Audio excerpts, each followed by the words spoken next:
Good morning, everyone. Once again, I welcome you all on my channel English Concepts by GS Sir. Dear students, today I am going to explain part 2 of the lesson How I Taught My Grandmother to Read from the NCERT Kaveri book of class 9th. Dear students, in first part we had studied that how this heart-touching story is written by Sudha Murthy. In this part, we see the strong determination of the grandmother to become literate. The lesson beautifully teaches us that there is no age limit for learning and getting educated. So let's start and see how grandmother started learning. I could not understand why my 62-year-old grandmother was telling me, a 12-year-old, the story of her life in the middle of the night. Sudha Murthy says that she was unable to understand why her grandmother, who was 62 years old, was telling her own story to her. And when she was telling the story in the middle of the night. In first part, we had studied that when Sudha Murthy was sleeping on the terrace, her grandmother went there and put her hand on Sudha Murthy's forehead. Now, but I knew I loved her immensely, and there had to be some reason why she was talking to me. First thing, you know that Sudha Murthy was amazed, surprised why her grandmother went to her in the middle of the night. When she saw that, she was looking sad and she could not understand why she went there. But she said that I knew something why she went there. क्यों वो आई थी terrace पर सुधा मूर्ति के पास उनकी grandmother? इनको कुछ तो मालूम था, वो जानती थी कि वो सैड हैं, वो कुछ कहना चाहती हैं बट कह नहीं पा रही थी, किसी के सामने नहीं बोल पा रही थी, इसलिए वो मिडिल ऑफ द नाइट आती हैं और सुधा मूर्ति से बोलती हैं. Next, eventually means extremely next level. I looked at her face. It was unhappy and her eyes were filled with tears. She was a good-looking lady who was usually always smiling. Even today, I cannot forget the worried expression on her face. I leaned forward and held her hand.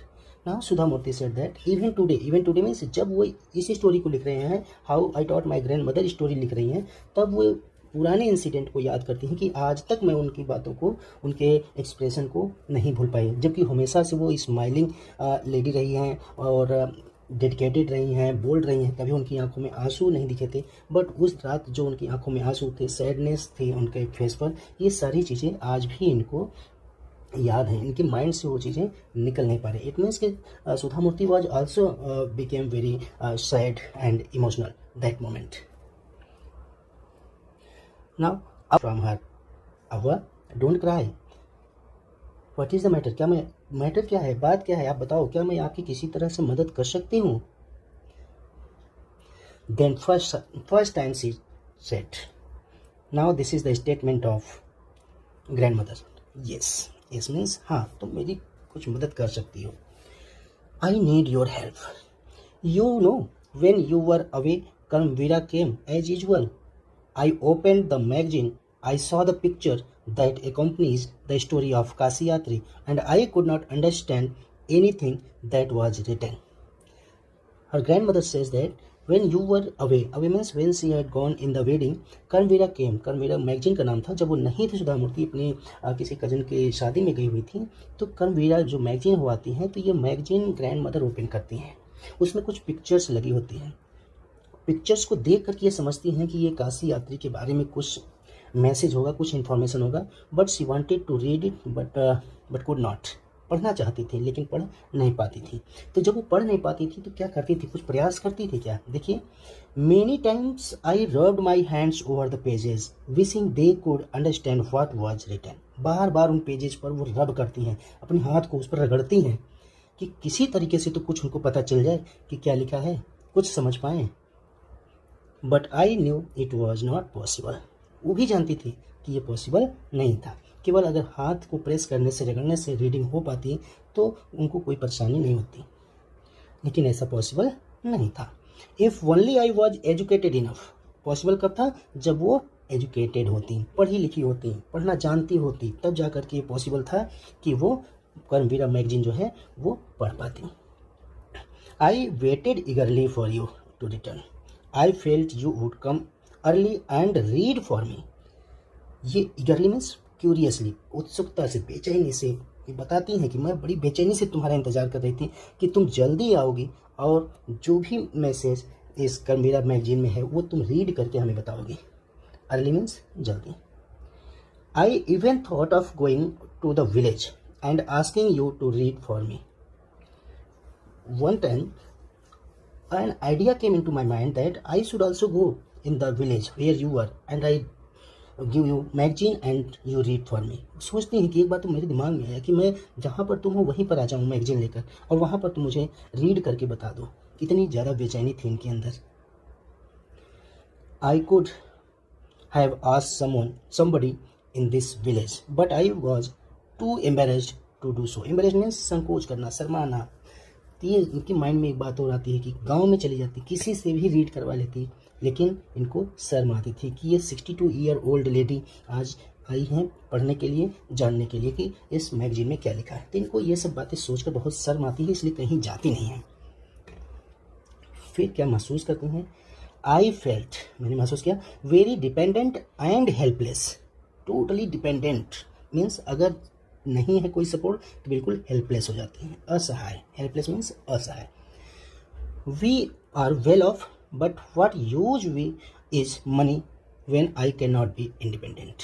Now she told that she was well off. Well off means they were much rich, they were धनी थे, पैसा वैसा सब कुछ था, but ऐसे money का, ऐसे पैसे की क्या कीमत जब वो इंडिपेंडेंट ही नहीं हो पाई, अपने पैरों पर खड़ी नहीं हो पाई। I did not know what to answer. सुधा मूर्ति सेठ कि उनकी पूरी बातों को सुनकर ये भी इतना इमोशनल हो जाती हैं कि इनको समझ नहीं आता है कि ग्रैंड मदर को क्या आंसर दें, क्या रिस्पॉन्ड दें। और अब वह कंटिन्यूड, और उनकी ग्रैंड मदर जो है अपनी बातों को कंटिन्यूसली कहती रहती हैं, पूरी बात बताती हैं। Then what grandmother said, I have decided I want to learn the Kannada alphabet from tomorrow onwards. Now she has taken decision. Determination shows that she has taken decision to read alphabet, Kannada alphabet. You know, alphabet is the very basic requirement of learning. तो ये alphabet से very beginning से start करना चाहती हैं और कब से? टुमारो से, कल से ही शुरू कर देंगी। I will work very hard. I will keep Saraswati Puja day during Dussehra as the deadline. Deadline means target इन्होंने फिक्स कर लिया है कि दशहरा पर जो सरस्वती पूजा होता है उस समय तक मैं डेडलाइन रखी हूँ कि उस समय तक मैं पूरी तरह से बुक पढ़ पाऊँगी, कंप्लीट कर पाऊँगी। आप ध्यान रखें कि ये 62 ईयर्स ओल्ड हैं, घर पे और भी रिस्पॉन्सिबिलिटीज़ हैं, इनकी जो आँखें हैं वो भी वीक हो गई हैं, हैंड इनके शेक करने लगे हैं। इसके बाद भी इन्होंने डिटर्मिनेशन के साथ, डेडिकेशन के साथ ये डिसीजन लिया कि ये अब सरस्वती पूजा तक खुद से रीड कर पाएंगी, इतना ये हार्ड वर्क करेंगी। आप अपने घर पे देख लीजिए, जो 62 ईयर्स 65 ईयर्स ओल्ड लेडी होंगी और वो बिल्कुल नहीं पढ़ी लिखी होंगी, तो आप कल्पना कीजिए क्या वो पढ़ाई शुरू कर सकती हैं?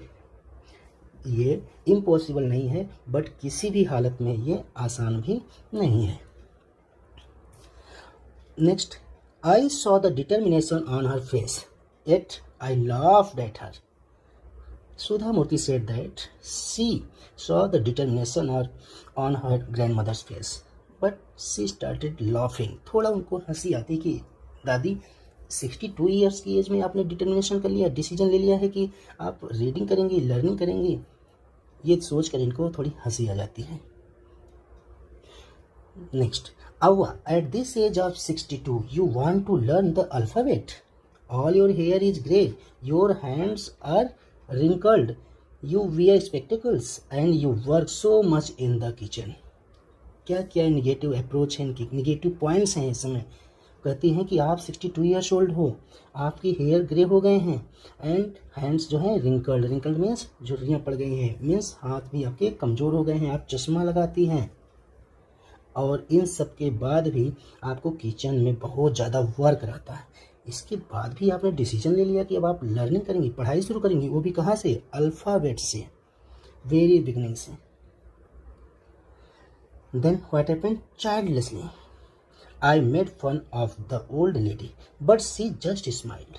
मैं थोड़ा उन पर मजाक करती हूँ, उनसे थोड़ा मजाक करती हूँ, बट वो भी थोड़ा स्माइल कर देती हैं, लेकिन डिसीजन तो ले चुकी हैं. For a good cause, if you are determined, you can overcome any obstacles. Obstacles means बाधाएं, ओवरकम मीन्स उसको पार पाना.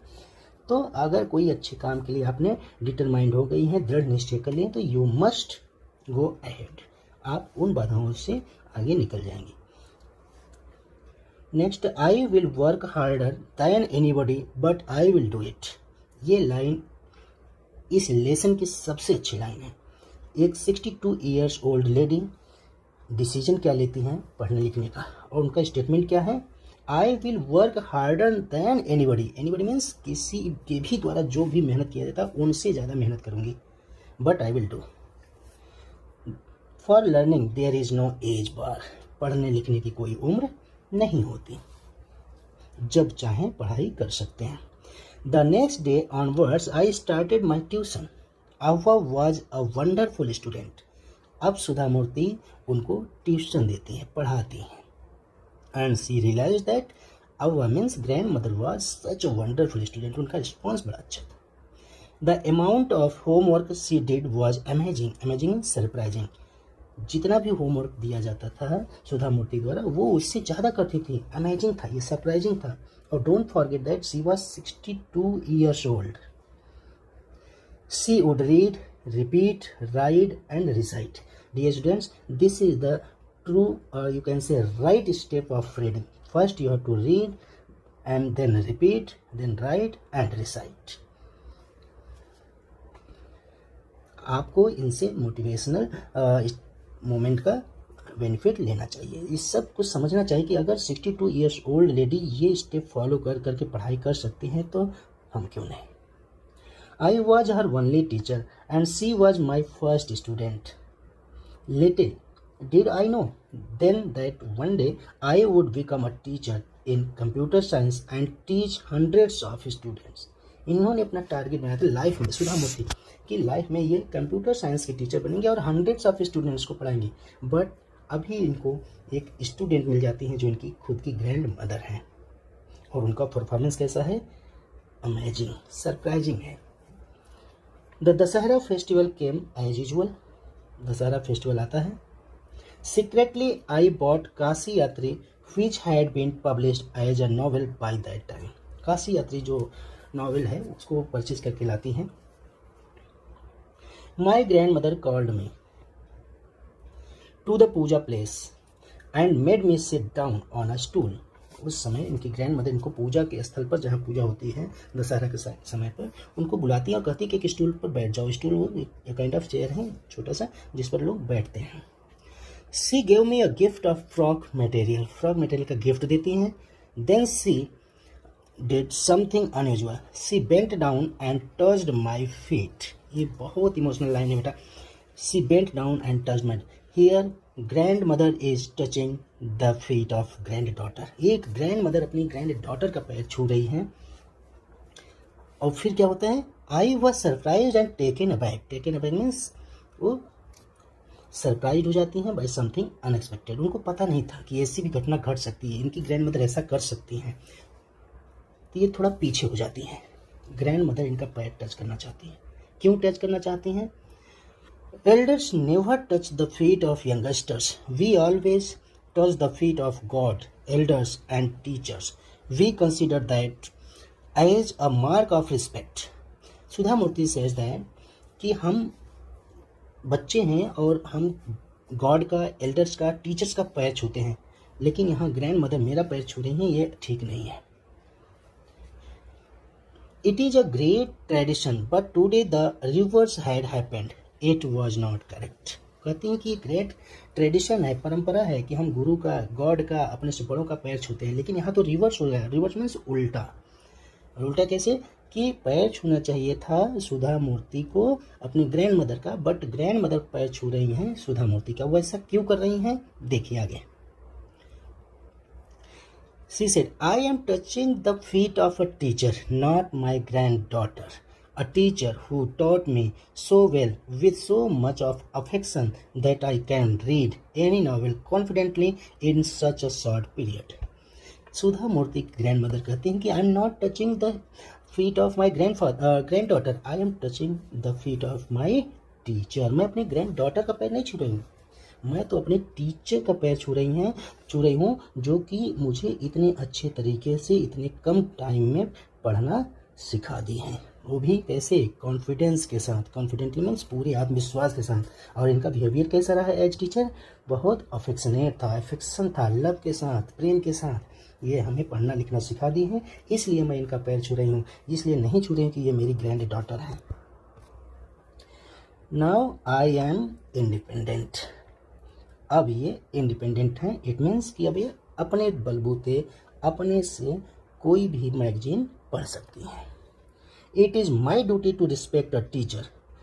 तो आप समझिए कि जब कोई बच्चा अपने टीचर की वजह से कोई नई चीज़ जानता है तो उसे रिस्पेक्ट देना चाहिए।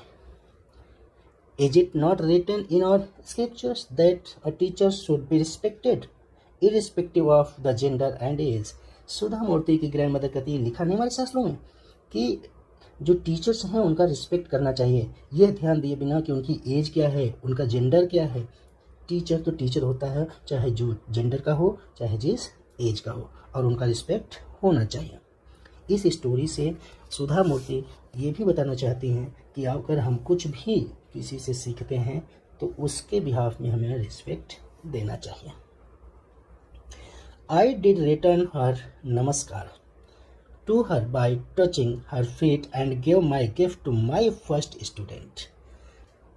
तब ये नमस्कार करते हुए अपनी ग्रैंड मदर का पैर छूती हैं और उनको गिफ्ट देती हैं मैगजीन का। She opened it and read immediately the title Kashi यात्री by Triveni and the publisher's name। I knew then that my student had passed with flying colors। जब सुधा मूर्ति अपनी ग्रैंड मदर को काशी यात्री के से रिलेटेड जो मैगजीन थी कर्मवीरा देती हैं, जो कि त्रिवेणी के द्वारा लिखा गया है, उसको तुरंत उसके पब्लिशर टाइटल वो रीड करते हैं और सुधा मूर्ति समझ जाती है कि अब उनकी स्टूडेंट पास हो गई है। तो बेटा this story is very heart touching, very emotional and you can learn that if there is will there is way. अगर आपके अंदर इच्छा शक्ति है तो आपको कोई भी परेशानी रोक नहीं सकती है। And the grandmother of Sudha Murthy is the example for you. तो इस स्टोरी से आपको बहुत सारी चीज़ें सीखने को मिली होंगी। कभी कभी आप डीमोटिवेटेड होते होंगे या फिर छोटी छोटी प्रॉब्लम्स को लेकर के परेशान होते होंगे, तो ये स्टोरी पढ़ने के बाद आपको ऐसा नहीं होगा। आप हमेशा मोटिवेटेड रहेंगे और अपने टारगेट के प्रति डेडिकेटेड रहेंगे। ठीक है, तो आज के लिए बस इतना ही। नेक्स्ट वीडियो में पूरे क्वेश्चन आंसर को लेकर आऊँगा। तब तक आप अपना ख्याल रखें। Thank you.